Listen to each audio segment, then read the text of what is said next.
ta lang atong buhatan karon mga palangka is mananom ta og mga gulay o prutas kay naa tay naabot nga mga similya atong itanom dili kuyo giko. Hindi mata karon res ilalim sa sagingan mga tao kayo nga ato ang tapunan sa ato ang loy ang mga palangga. Kanang center siya sa init. Diri lang siguro sa ta. Kaya na center siya sa init diri na side. Diri ta.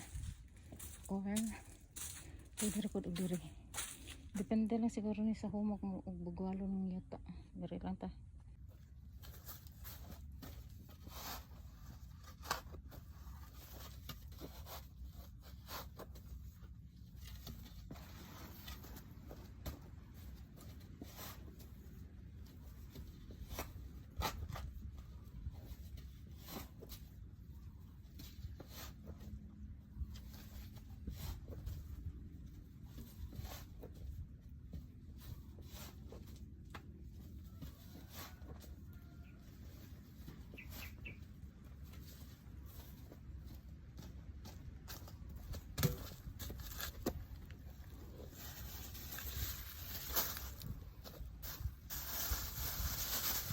Gamay lang ang atong plat mga moms kayo.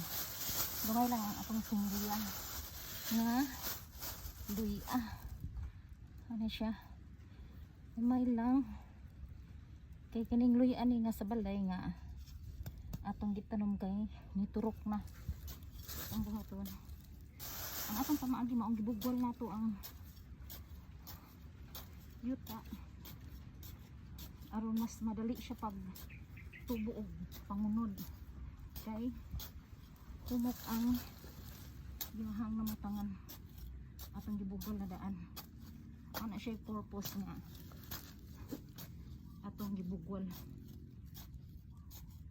din itanom na nato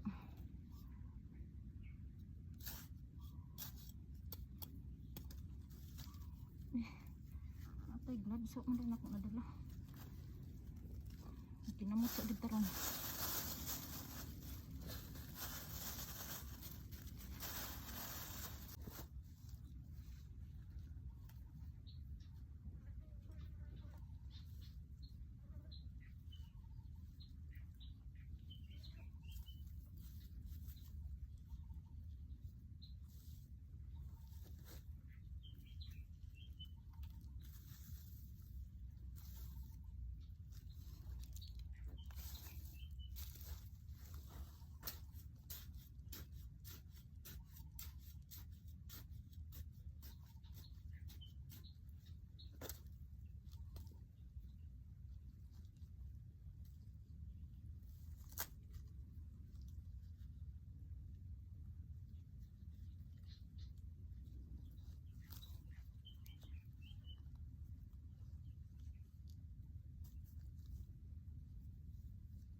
Hindi na rin mo paspas ang iyang pag tubo at ang buubuan.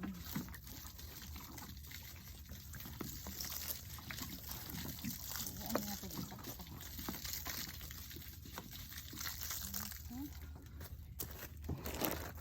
Yan atong after sa pagbubo na to.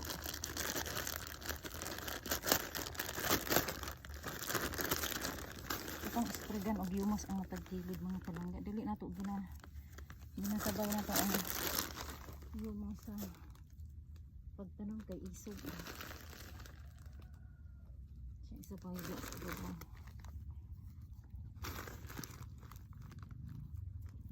Okay. Humana to.